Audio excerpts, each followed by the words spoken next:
Now, despite this market downturn, there are still some bulls out there. My next guest sees opportunities in this market. He's a veteran growth investor, Louis Navellier. He helps manage $2.5 billion as the founder and chief investment officer of Navellier Associates.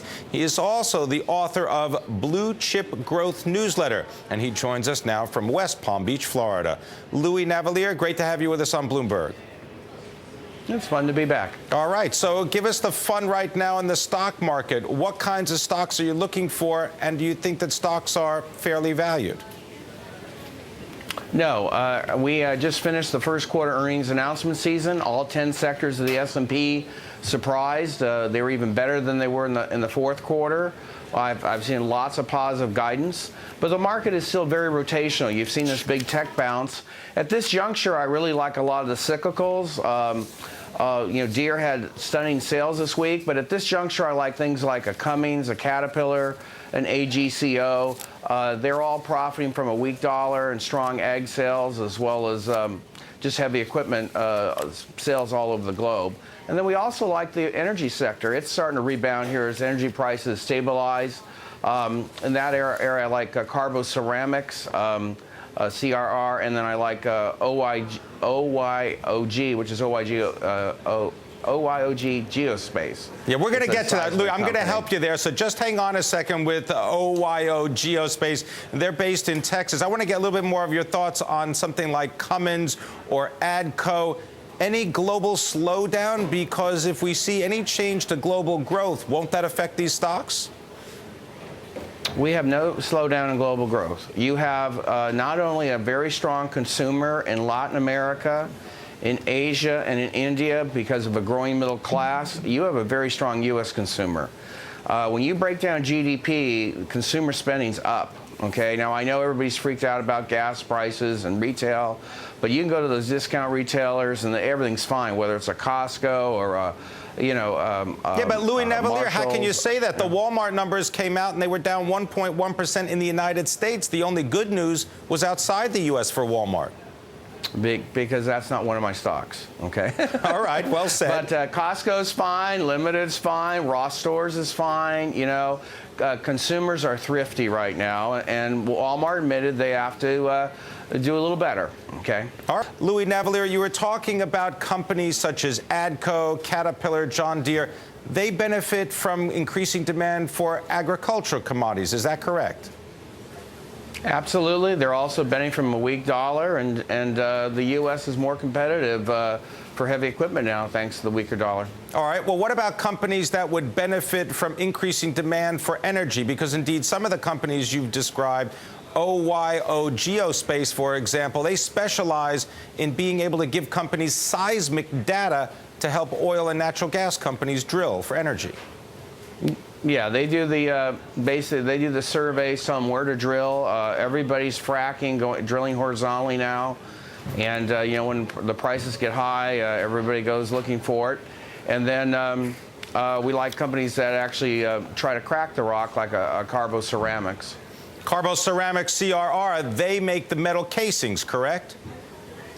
And these little balls that they inject and basically help crack the rock, open up the fissures. Tell us about another company, Lsb Industries, the Golson family there having a majority of the control of the company. This has to do with chemicals and using those chemicals in the energy industry. Sure, and they make all kinds of neat pumps to help with the fracking and all that. Also, they're in the fertilizer business, so they're actually an energy and an ag play. It's a 2-for-1. All right, so Lsb Industries, OYO Geospace. And if you look at your grading system, how many stocks are coming up with A grades right now, Louis? Less than 8% of our universe. But what does that tell you about the valuations in the market then? Well, it's not so much that. What it is we're in the third year of a recovery, and the market typically gets more narrow, and the leadership gets more narrow. So even though the market might go higher, the breadth and power will not be that strong. It's time to pick the winners. Time to pick the winners. Is that getting more difficult, though? Because we've seen, for example, many stocks have buybacks. Does that make it more difficult to analyze them? No, not at all, because the buyback just boosts the earnings per share. I love the buybacks. I mean, when you have a healthy corporate bond market and a big bond rally, it turns into a stock rally. And your average CFO is out there borrowing at 3, 4, 5% and buying stock back because it boosts its earnings per share. So, and they upped the bond offerings this week. It's incredibly bullish. But you see it in high cash flow, high margin companies. Philip Morris would probably be the best example. They buy back over $1 billion every quarter.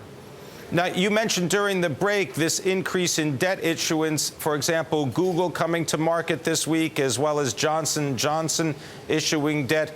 They're doing that just to take advantage of low interest rates. What are they going to do with the money?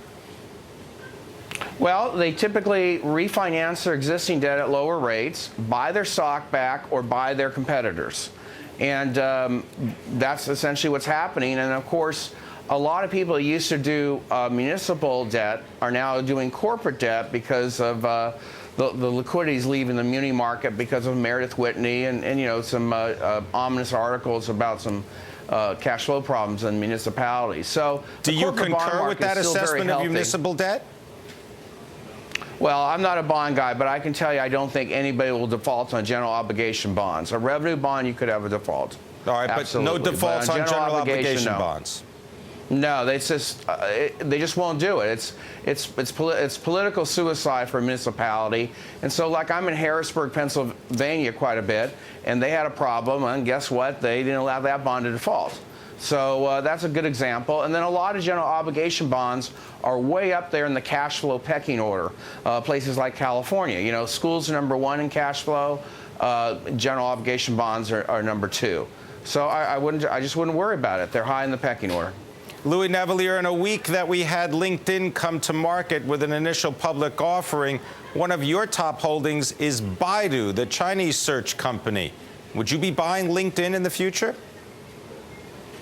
I won't buy it until I get a handle of the risk. So I typically avoid the IPOs, usually for almost a year. So after I watch the stock trade for a year, I can get a feel for what's going on. And of course, a year from now, the shareholders probably won't be flipping the stock, and I'll get a better feel for everything. So I'm going to pass on that one for a year.